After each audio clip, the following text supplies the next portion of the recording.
إلى الخرطوم مع الأستاذ خالد عز الدين عبد الله، صحفي اليوم في نادي الهلال ومن أبرز المتابعين للملف الجزائري المصري. مرحبا بك أستاذي الكريم. طبعا السودان كان طرفا في المعادلة، حتى لا أقول في المشكلة، لأن محافظ المباراة في القاهرة السيد شداد كان سودانيا، ولأن المباراة الفاصلة أيضا جرت في الخرطوم. كيف يقرأ هو الإعلام المصري تداعيات الأحداث وتبادل التهم بين الطرفين؟ وهل لديكم إحساس بالتقصير تجاه أي من الطرفين، سواء كان الجانب المصري أو الجانب الجزائري؟ شكرا جزيلا والتحية لك ولضيوفك داخل الاستوديو. مرحبا.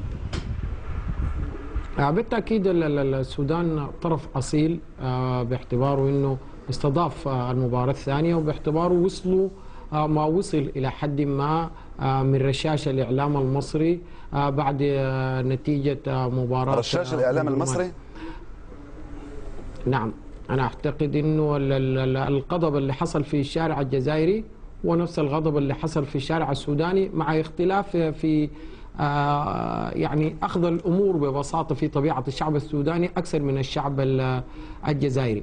أنا بأيد وبأكد أنه الإعلام المصري هو كان السبب الرئيسي في الأزمة اللي حصلت بهذه المباراة، وانه اساس الازمه كانت من الاعلام المصري اللي هيأ الشعب للوصول لكاس العالم بكل الطرق. وكان الاخ روراوي رئيس الاتحاد الجزائري تقدم، ما بنقول بشكوى، ولكن تقدم بملاحظه للفيفا قبل بدايه المباراه بانه وقدم قصاصات او قدم نماذج من الاعلام المصري في القنوات المصريه في الصحافه بانه هذه المباراه متجهه الى مباراه حربيه بسبب التهيئه الاعلاميه للاعلام المصري. وعشان كده الفيفا اهتم بالمباراه قبل قيامها الى حد كبير، ولكن مع ملحوظه هامه رغم كل هذا الحديث، انه الشعب المصري في الاخر حقيقه شعب طيب، والحصل بعد ذلك ادى الى انفلات، والانفلات تطور الى صراع. وانا كنت بتمنى انه هذه الحلقه يعني تكون النفوس فيها هدأت بعد. استاذ الكريم، هذا توجهنا استاذ الكريم. طبعا التوجه الى التهدئه لا يمكن ان يمر هكذا من دون الحديث عن اصل المشكله، ولكن تقول بان الاعلام المصري هو الذي كان السبب في ما حدث في مباراة الخرطوم، ولكن من الجانب المصري هناك حديث عن اعتداءات الجزائريين، المناصرين الجزائريين على المناصرين المصريين.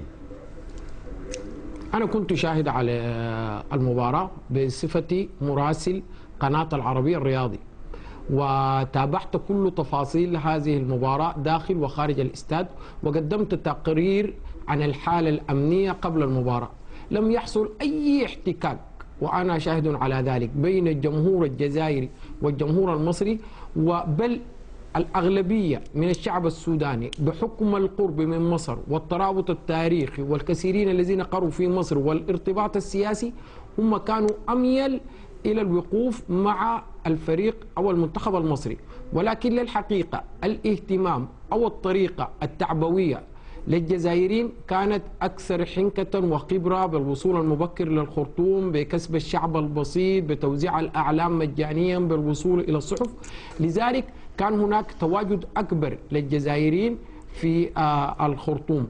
ولكن الشيء بياخذوا الاعلام السوداني على الاعلام المصري او الشعب السوداني اللي حتى من المناصرين للمنتخب المصري، انه الاعلام المصري بمجرد ما انتهت المباراه تحول بهجوم شرس وغير مبرر وبعدم يعني متابعه دقيقه للحقائق، بانه حصلت مشاكل في السودان وحصل موت وحصل قتل، والدليل على انه ما في شيء حصل، ولانه الحقيقه اكبر من كل شيء. اريد ان اتوقف هنا لو سمحت الاستاذ خالد عز الدين، اريد ان اتوقف هنا.